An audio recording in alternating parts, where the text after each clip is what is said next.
Welcome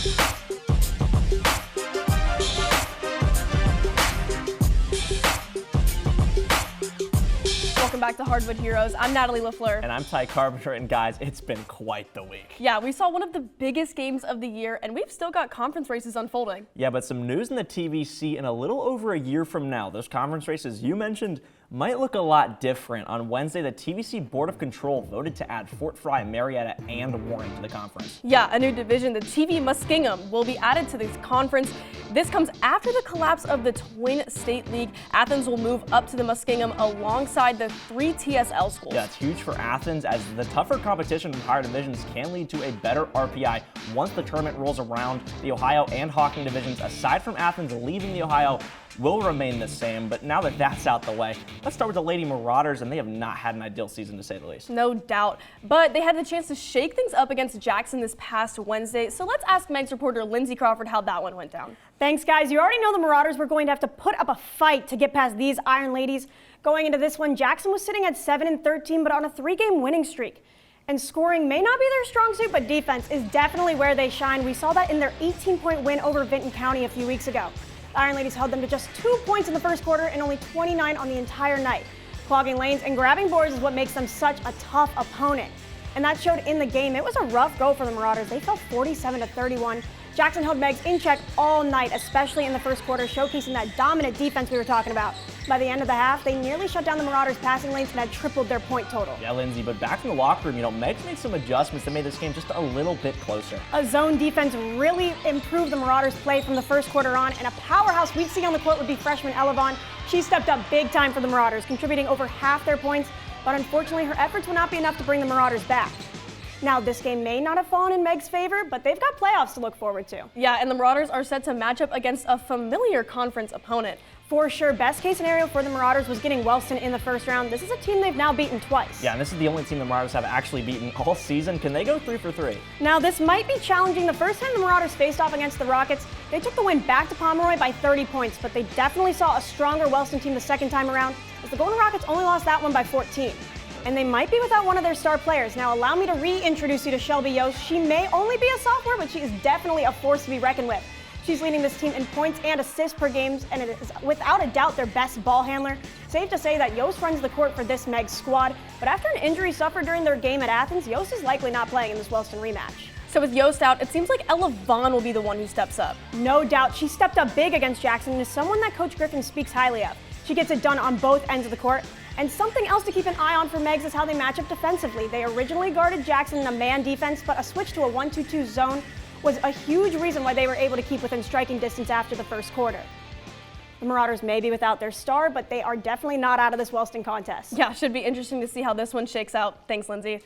It was senior night for the Meigs boys on Friday, so the energy was rolling, and here's the proof. Colvin Buechler with the triple, Meigs up 8-4 early. Yeah, and Owen Tracy wants in on the action. He sinks a 3 himself first half, 35-23 Marauders. And it was Tracy's night, fast break lay. He goes on a solo 8-point run. River Valley trying to stay alive with this Austin Richardson 3, but a Carson Davis senior night slam dunk will put the nail in the coffin. Meigs rolls over the Raiders 77-60.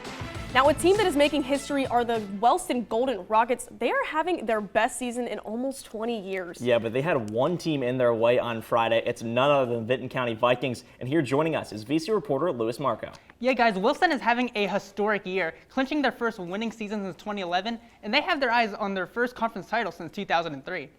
Now, a huge reason they've made it this far is the big man Wes Briggs. He is a force to be reckoned with in the paint, using his frame to overpower the opposition. And another Rocket worth noting is senior Justin Jackson. He is a rebound machine and an archer from deep. Overall, their sheer tenacity on the court could lead them to their first conference title in over 2 decades. Yeah, so the Rockets look tough to stop, but who do the Vikings have to match up with them? Junior Josh Montgomery is effective in the paint as well, powering past defenders and getting easy buckets. But altogether, this team can't be underestimated as they beat first place Meigs twice earlier in the year. But enough hype, let's head to Welston to see how it went down. Early in the game, call Wes Briggs Leve because he was dominant from the start. The Rockets were rolling, but at the end of the first half, we may have seen the shot of the year as Josh Montgomery hit one from the moon to cut it to 8 heading into halftime. And the Vikings will continue that momentum into the second half, keeping the game close. Now look at the sequence here, as Josh Montgomery would drive and finish to tie the game at 58, but Welston would immediately respond, going down the court seconds later to regain the lead. Final 30 seconds of the game, Welston up 2, and guess who? Wes Briggs would hit the dagger as the Golden Rockets would go on to win 69-62. Wow, this game seemed like an absolute thriller. Yeah, from the tip-off, it was clear it was going to be a close matchup that would showcase two strong offensive performances. Wes Briggs was just as advertised, using his power to control the game as he racked up 33 points with 8 boards.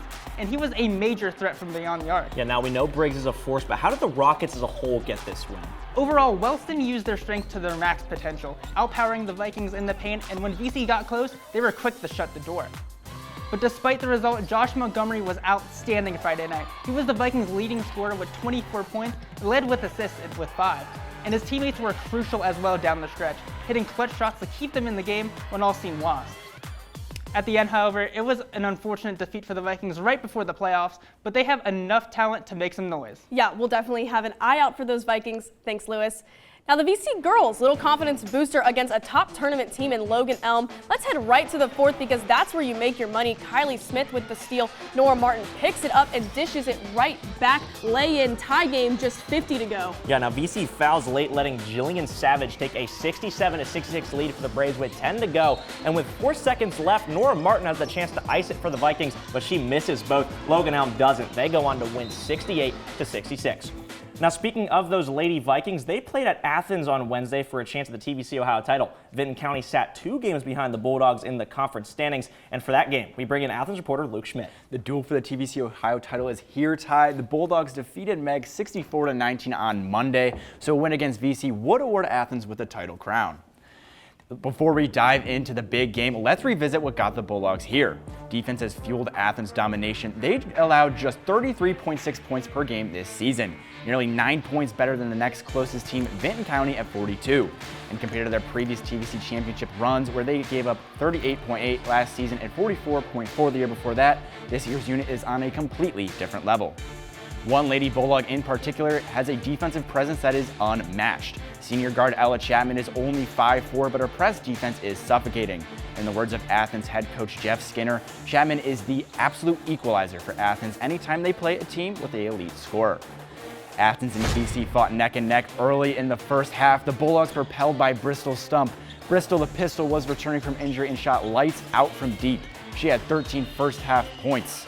Here, Kylie Smith tipped out the missed basket to Olive Booth, who set Smith open with a great look in the corner. Vikings trailed 27-15 at half. For the second half, that was all Athens. Chapman found Lex Kupel in the post, Kupel weaving around Emma Leeming and to put it off the glass. Athens kept pouring it in the fourth quarter. Smart inbound to Ella Chapman. Chapman turning around, rising up over 2 defenders. That's money.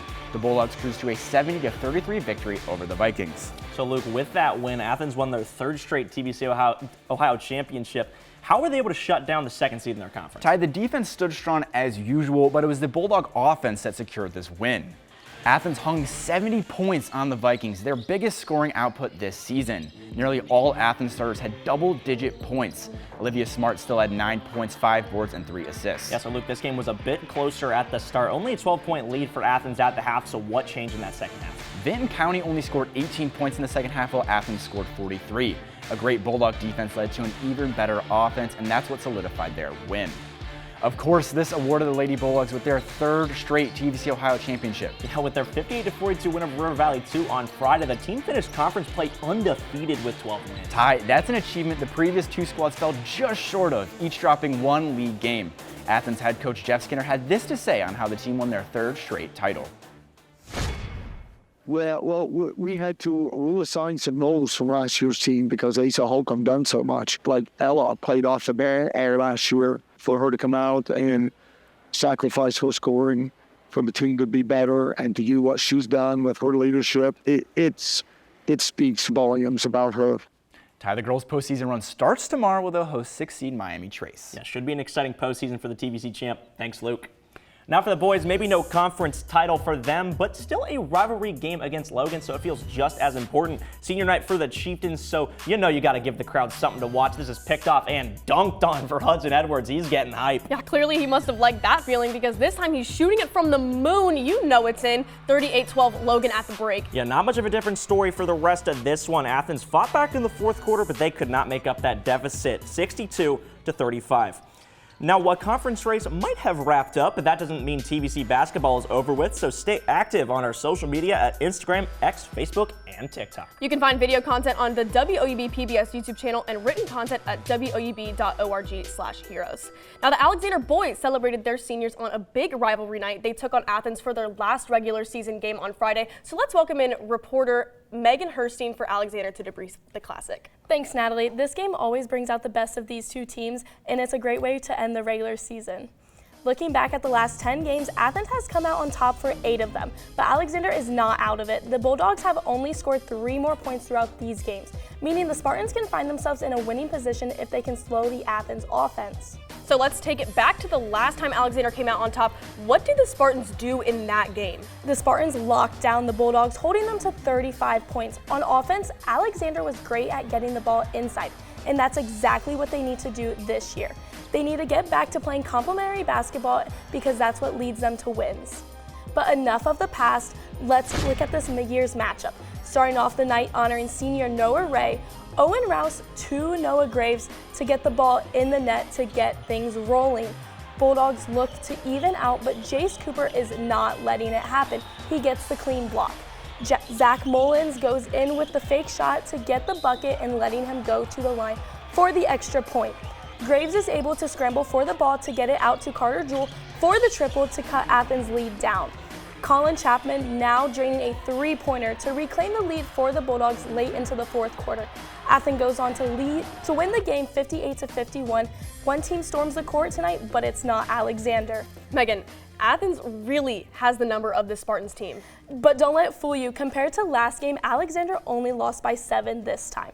This shows how much they have improved this season.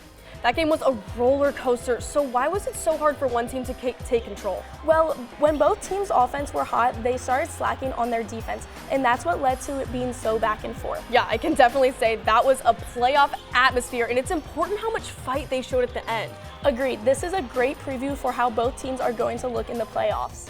Whether they like it or not, the Spartans' regular season did come to an end, and we are going to see how they attack the tournament play. Well, we can't wait to see it. Thanks, Megan.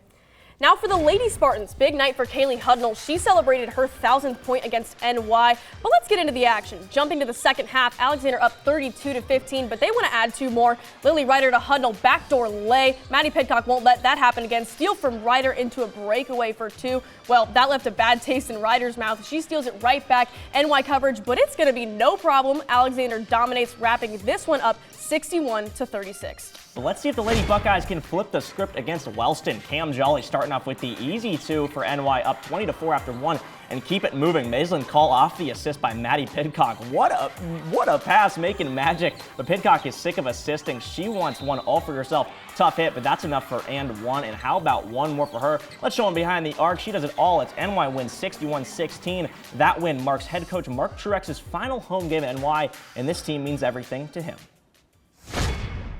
I'm definitely proud to be a Buckeye. I'm proud to be a part of this town, this school, my family that's here to support me. I'm proud to be a part of just everything that came together tonight.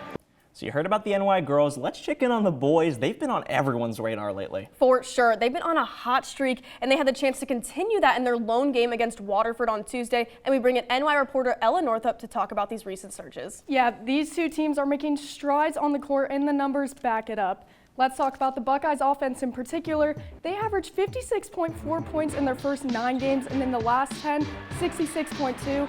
On the other hand, Waterford's defense allowed 52.8 games per game in their first 9, and in the last 10, 45.1.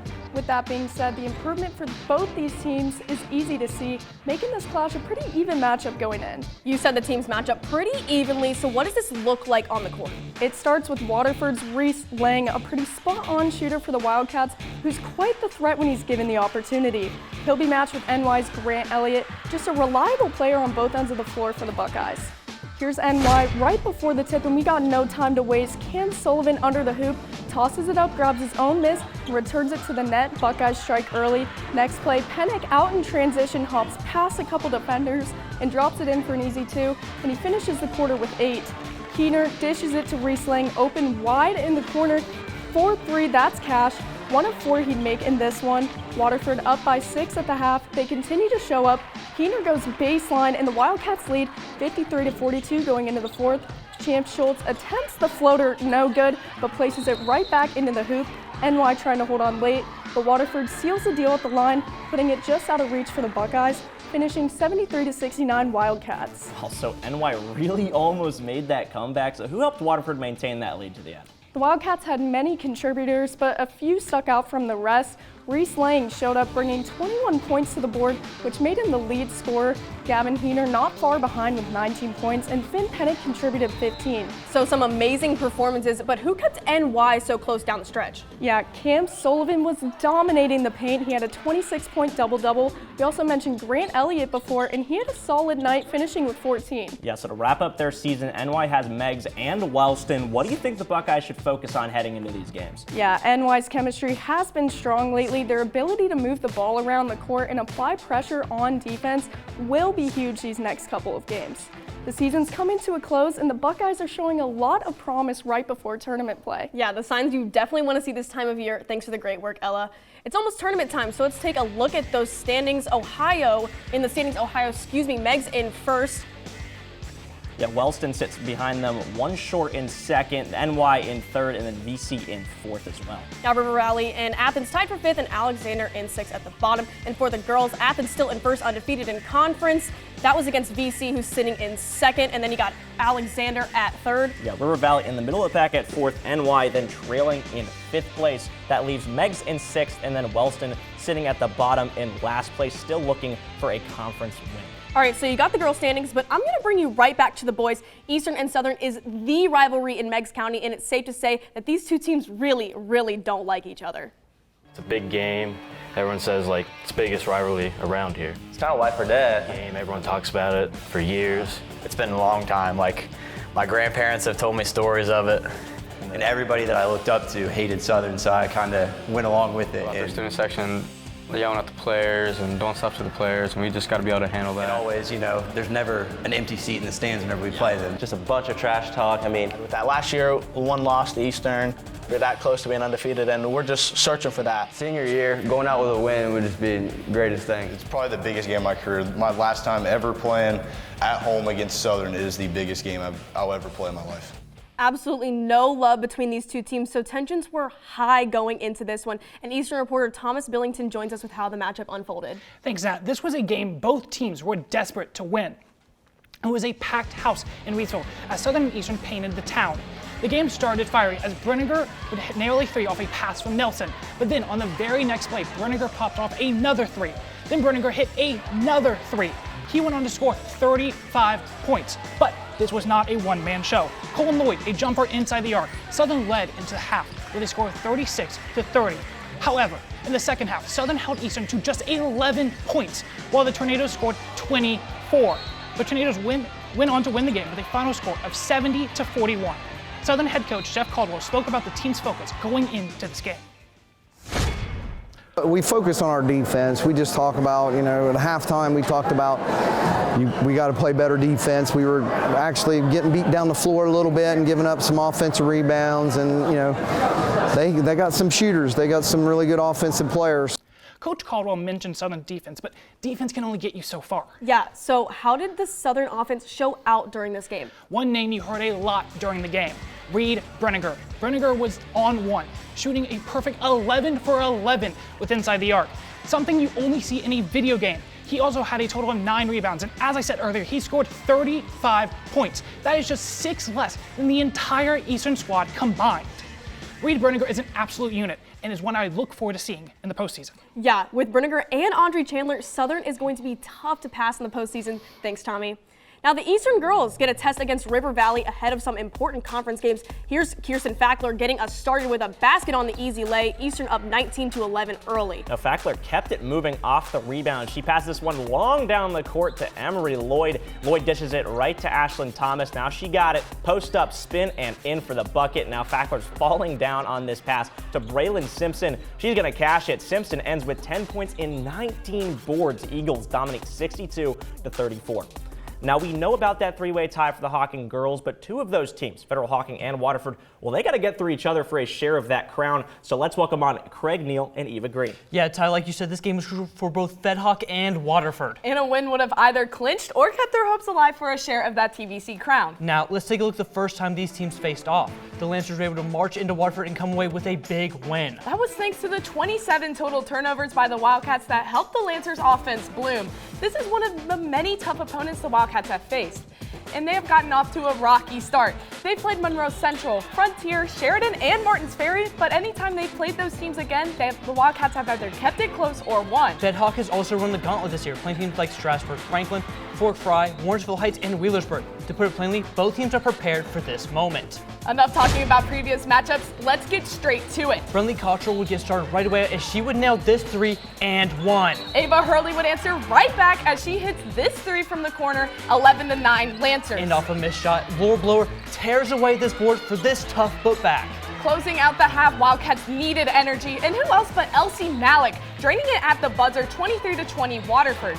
Coming out, Potmeyer puts her defender in the spin cycle for the lay. But Cottrell would take this outlet pass all the way to the rim for the tough bucket. You might as well call her Money Malik as she drains this one from deep. Malik was perfect from three, 5 for 5. And with 7 seconds left, Takira Walker would hit this three to hit 1,000 points. But Fed Hoc would fall short as Waterford wins 59-56. Malik said that after the game, this win meant a lot to her team and her. So as they go on to clinch their 6th straight TVC title. Yeah, but it seems like they were missing a noticeable person on those sidelines. You would be right, Ty. Head coach Jerry Close was absent due to surgery. He brought in 2 of his former assistants, Curry Ryan and Todd Hilverding, to get the job done. And Potmeyer fouled out with 4 minutes left in the fourth. So what caused this game to slip away for Fed Hoc? Despite playing stellar defense, the Lancer offense struggled throughout the course of this game, with multiple main contributors not getting shots to fall. As they struggled, the Wildcats defense closed in and forced them to take tough shots. And so how does this loss affect those Lancers? It really doesn't. They maintain the #1 seed in the region while Waterford is 3rd. Yeah, so they've played twice now. Could we maybe see a trilogy in the postseason? It is certainly possible, but in order for that to happen, both teams need to get to the Elite 8, and for that to happen, Waterford would have to beat the powerhouse and Harvest Prep eventually. If these teams play again, it will surely be an intense matchup. Yeah, and after watching that rematch, that'll definitely be one to keep an eye on. Thanks, guys.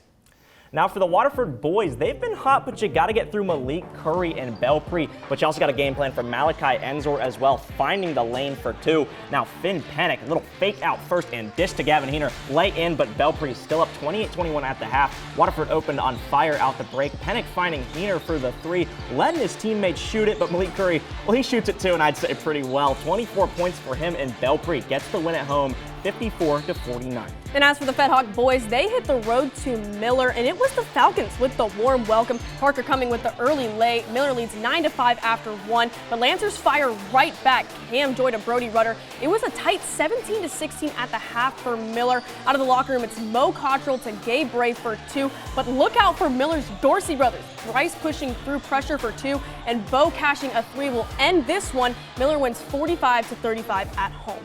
Let's head back to the Hocking girls. The bracket is set and the conference is wrapping up. Yeah, so those Lady Tomcats, they're already looking forward, and they took on a potential playoff opponent this week. And Trimble reporter Jackie Van Hoos is here with a breakdown. Thanks, Ty. This game against South Gallia could be a sneak peek for the playoffs as they sit at both 4 and 5 in Region 27 respectively. As the brackets sit, the Trimble girls are playing Manchester in the first round of tournament. Trimble sits at the 5th seed, and if they win, they play the winner of the game between South Gallia and Sciattaville East. With the possibility of these two teams meeting each other in the semis on February 24th, this game gives both teams a chance to see what they're up against. South Gallia is aggressive on both sides of the court. They got a team total of 7 steals in their game against NY. However, they have only beat 2 teams with a winning record this year, meaning Trimble could be a worthy opponent. Meanwhile, Trimble's girls average a high number of rebounds, but they can't always capitalize. Trimble was fighting a 4-game losing streak going into the game. After a senior night ceremony worthy of 2 talented seniors, the Tomcats were ready to rock the Rebels. South Gallia dominated the first half, and with crazy shots like this one from Ryland Schaefer, winning this one would need a fight from Trimble. Turning up the heat, this 3 by Lakin Smathers would bring some momentum back after a back-and-forth struggle on the scoreboard. Trimble would quickly take the lead after the third quarter started, with Mackenzie Ing shooting like she gets paid per point. Cashing in her contribution along with incredible scoring nights from fellow senior Ryland Fouts would give the Tomcats the win 52-39. Looking ahead, Coach Levy is looking for his team to execute in the tournament. I want to play aggressive like we did today. I think we can beat them the same way we did here. We just got to take care of the ball. We had, I think, 12 turnovers in the first half. We took care of that in the second half, and we just got to execute on offense. Yeah, so a big night for a team who's really been needing one, and now they may have an upper hand looking ahead to their possible rematch in the tournament. Absolutely, but there's a few things the girls may need to focus on going into that game. The girls really played well in the arc and really came together as a team in a new way for them. They didn't take control of the game to start, so what needs to happen to change that? Consistency. They were playing passively to start and didn't always communicate well. They tend to get a second wind as the game goes on, but they really have to start off strong and come together to stretch their time in the playoffs. While they have to get through Manchester first, things are looking up for the Tomcats going into the playoffs. Yeah, they certainly have built a strong foundation for themselves. Thank you, Jackie. The Trimble boys looking for their first win since January 9th, but that one was also against Fed Hawk. Luke Osborne remembers he doesn't really care about the block, putting it back up for 2. But this game is always close. Cam Joy assists to Brody Rudder for the score, keeping up the pace. Now a couple free throws by Paul Sharp helped Trimble take a slight lead late in this one. And who else but Brady Jasek to end it? You gotta watch out for this guy when he finds a lane. The Tomcats take home the win 51-46.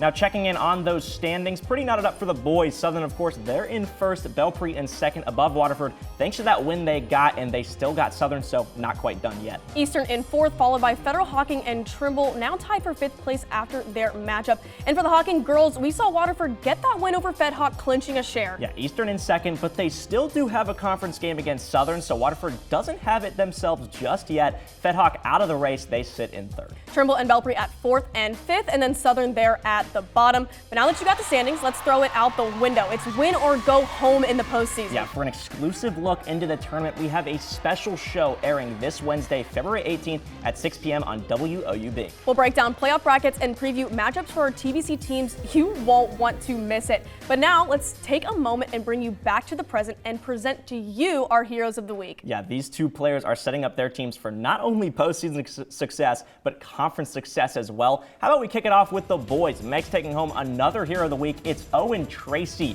Every game is must win in the Ohio if you want that conference crown, and Tracy made his presence known. 29 points, 8 rebounds. He was making magic out there. Mind you, he shot 80% from 3 against River Valley, add on 2 steals and 2 assists. You can't leave him open against Meigs. And for the girls, no surprise here that it's Waterford's Elsie Malik. 25 points for her against Fed Hawk, 15 of which were from behind the arc. She shot 100% on 3s. Yeah, not to mention this was a game for a share of the conference title. What a time to whip out a stellar performance. Yeah, if you're playing the Wildcats come postseason, you cannot let this girl shoot if you want a chance. And to be honest, I don't think you can let either of these two get the ball. Look at that efficiency. Tracy himself shooting over 60%. I mean, that's impressive. Yeah, and then you see Malik too, and that was for the conference crown, so just call it video game numbers. And as much as I'd love to keep talking to you, that's all the time we have this week. But you know the drill. We'll be here next Wednesday at 11 p.m. on WOB and the WOUB YouTube channel. And while you're waiting, don't forget our playoff show. And as always, we're reminding you to be heroic.